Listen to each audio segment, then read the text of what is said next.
Hello everyone, সবাই কেমন আছেন? বানিয়েছিলাম খাসির মাংসের রেজালা। এটা পোলাওর সাথে খেতে খুবই মজা হয়। আর অনেকেই খাসির মাংস খেতে চান না। এভাবে ট্রাই করে দেখবেন, খুব ভালো লাগবে। একটা প্যানে আমি কিছুটা তেল দিয়ে দিয়েছিলাম। আর এখন কিছু পরিমাণ পেঁয়াজ দিয়ে এটাকে বেরেস্তা করে নেব। আর একটা চালনির সাহায্যে আমি বেরেস্তাগুলোকে এখন উঠিয়ে নিচ্ছি। এই বেরেস্তা দিয়ে আমি পরবর্তীতে একটা মিশ্রণ তৈরি করব। এখানে আমি নিয়ে নিয়েছি খাসির মাংস। এখন দিয়ে দিলাম লবণ। আর লবণ দেওয়ার পর এখানে দিয়ে দিব কিছুটা পরিমাণ লেবুর রস। এতে করে খাসির যে একটা আলাদা স্মেল আছে এটা অনেকটাই কমে যাবে। এটাকে খুব ভালোভাবে মেখে আলাদা করে আধা ঘন্টার জন্য রেখে দিব এবং পরে রান্নার আগে ধুয়ে ব্যবহার করব।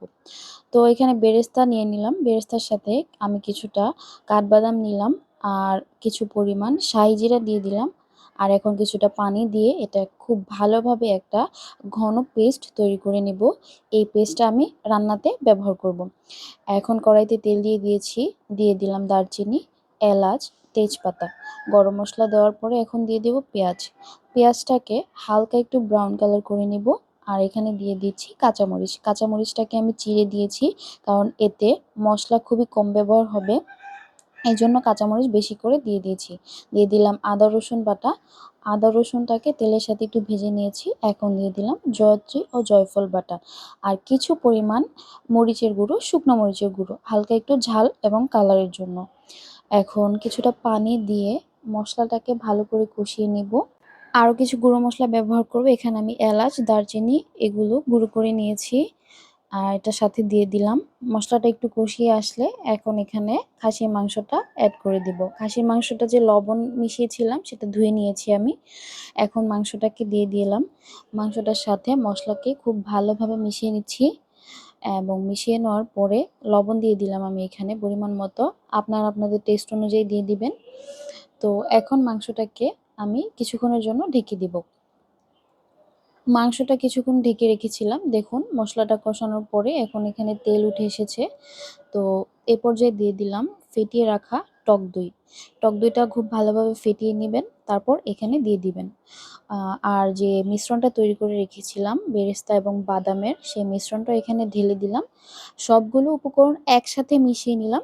সবগুলো উপকরণ যখন একসাথে মিশিয়ে নেওয়া হয়ে যাবে, তখন আবারও একটু মাংসটাকে আমি ঢেকে দিব। এতে করে মাংসটা আরেকটু সিদ্ধ হবে। কিছুক্ষণ পরে ঢাকনা উঠিয়ে পুরোপুরি সিদ্ধ হওয়ার জন্য এখানে আমি কিছুটা পানি দিয়ে দিলাম। এতে করে মাংসটা খুব সুন্দরভাবে সিদ্ধ হয়ে যাবে এবং রান্নাটা কমপ্লিট হয়ে যাবে। তো পানি দেওয়ার পরে আমি এখন ঢাকনা দিয়ে ঢেকে দিব। অপেক্ষা করব যতক্ষণ পর্যন্ত মাংসটা পুরোপুরিভাবে সিদ্ধ না হয়। আর এই তো সিদ্ধ হয়ে গিয়েছে। এখন নামানোর কিছুক্ষণ আগে আমি আস্ত কিছু কাঁচামরিচ এখানে অ্যাড করে দিলাম। কাঁচামরিচটা দেওয়ার ফলে এখানে খুব সুন্দর একটা স্মেল তৈরি হবে। আর এই কাঁচামরিচের স্মেলটা যাদের পছন্দ তারা নামানোর আগে দিয়ে নেবেন। আর লাস্টে আমি একটা জিনিস অ্যাড করব, সেটা হলো কেওড়া জল। কেওড়া জলটা দেওয়ার ফলে এত সুন্দর একটা ঘ্রাণ তৈরি হবে, আপনি যখন তৈরি করবেন তখন বুঝতেই পারবেন। তো দেখুন আমার রেজালাটা তৈরি হয়ে গিয়েছে। এত সুন্দর একটা স্মেল আসছিল পোলাওর সাথে।